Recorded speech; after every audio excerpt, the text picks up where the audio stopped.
حضرت معاویہ قشیری رضی اللہ تعالی عنہ سے روایت ہے کہ میں نبی اکرم صلی اللہ علیہ وسلم کی خدمت میں حاضر ہوا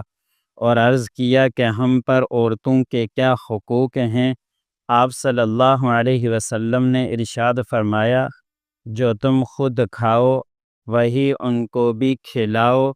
جیسا تم خود پہنو ان کو بھی پہناؤ، نہ ان کو مارو اور نہیں برا بھلا کہو۔ حضرت عبداللہ بن زمعہ رضی اللہ تعالی عنہ بیان کرتے ہیں کہ نبی کریم صلی اللہ علیہ وسلم نے ارشاد فرمایا، تم میں سے کوئی شخص کس طرح اپنی بیوی کو جانوروں کی طرح مارتا ہے، حالانکہ اس کی پوری امید ہے کہ اسے وہ گلے لگائے گا۔ حضرت عائشہ صدیقہ رضی اللہ تعالی عنہا سے روایت ہے کہ زوجہ ابو سفیان ہند بنت عتبہ رضی اللہ تعالی عنہ نبی کریم صلی اللہ علیہ وسلم کی خدمت میں حاضر ہوئی اور عرض کیا،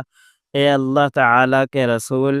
ابو سفیان بخیل آدمی ہیں، وہ مجھے، میری اور میری اولاد کو ضرورت کے مطابق خرچہ نہیں دیتے، ہاں یہ کہ جو میں اس کے مال میں سے اس کو بتائے بغیر لے لوں، کیا اس میں